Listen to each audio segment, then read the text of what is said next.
عزیز طلباء و طالبات اور اردو کے معلمین و معلمات، آپ سب کی خدمت میں السلام علیکم۔ آج کی اس ویڈیو میں ہم شاعر مشرق علامہ محمد اقبال کے چند اشعار کی تشریح حوالے متن کے ساتھ اور فنی محاسن واضح ہو جائیں تو اس انداز میں آج ہم علامہ محمد اقبال کے چند اشعار کی تشریح کریں گے۔ اشعار کچھ یوں ہیں: غلامی میں نہ کام آتی ہے شمشیریں نہ تدبیریں، جو ہو ذوق یقین پیدا تو کٹ جاتی ہے زنجیریں۔ کوئی اندازہ کر سکتا ہے اس کے زور بازو کا، نگاہ مرد مومن سے بدل جاتی ہیں تقدیریں۔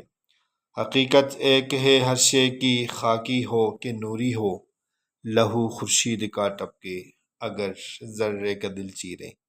یقین محکم عمل پہ ہم محبت فاتح عالم، جہاد زندگانی میں ہے یہ مردوں کی شمشیریں۔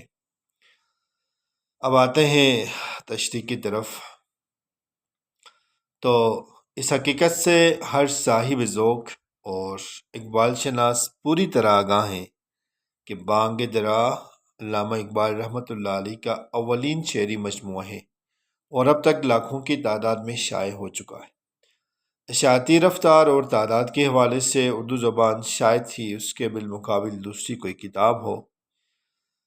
زیر تشریح اشعار: نظم طلوع اسلام کے بارے میں کچھ کہنے سے قبل اس امر کی نشاندہی غیر ضروری نہ ہوگی کہ بانگ درا میں نظموں اور غزلوں کی تعداد یوں تو سینکڑوں تک پہنچ جاتی ہیں، تاہم ان کی انتہائی اہم نظموں میں 8 طویل نظمیں شامل ہیں جو بطور خاص قابل ذکر ہیں۔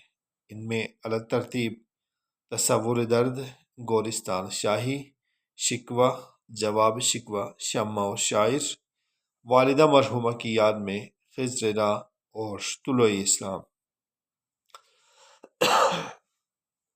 یہ نظمیں نمایاں حیثیت کی حامل ہیں۔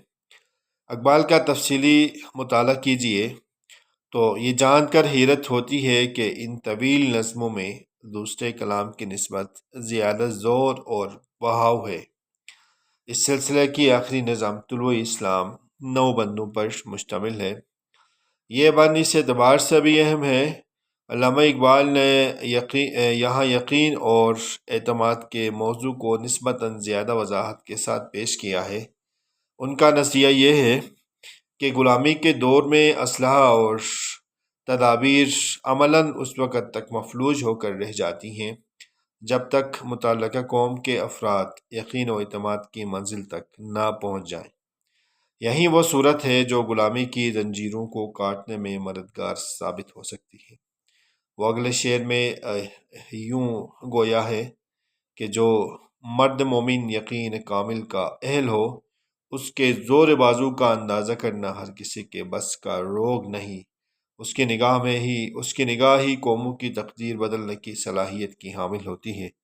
قدرت نے تمام انسانوں کو اگرچہ مادی حقوق کا اہل قرار دیا ہے، لیکن مفاد پرست اور خود غرض لوگوں نے انہیں آقا اور غلاموں میں تقسیم کر کے رکھ دیا ہے، اور یہی تفریق خلق خدا کے مابین فساد کا سبب بنی ہے۔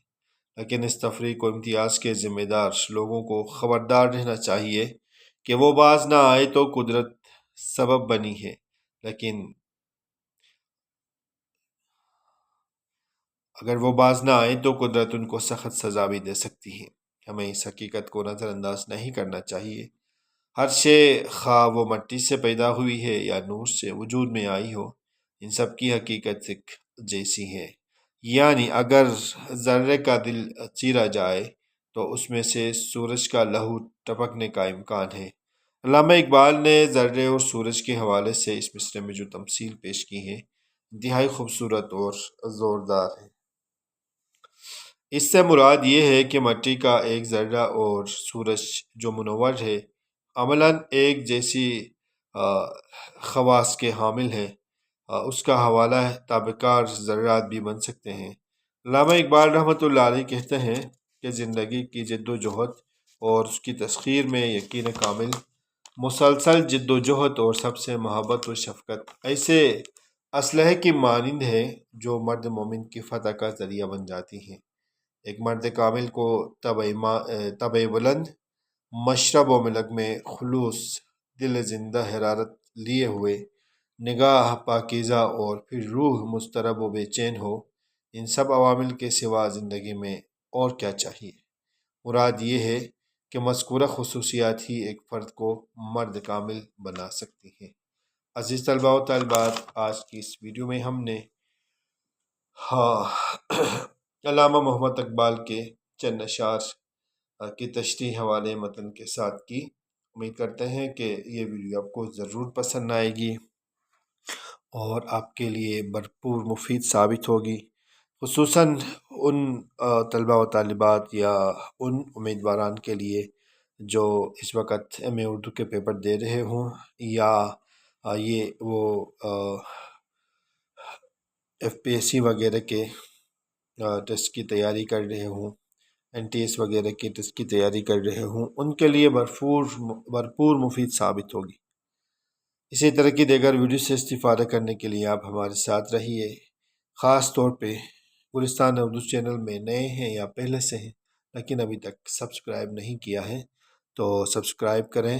ملتے ہیں ایک نئی ویڈیو کے ساتھ، تب تک کے لیے اللہ حافظ، اپنا ڈھیر سارا خیال رکھیے، اللہ نگہبان۔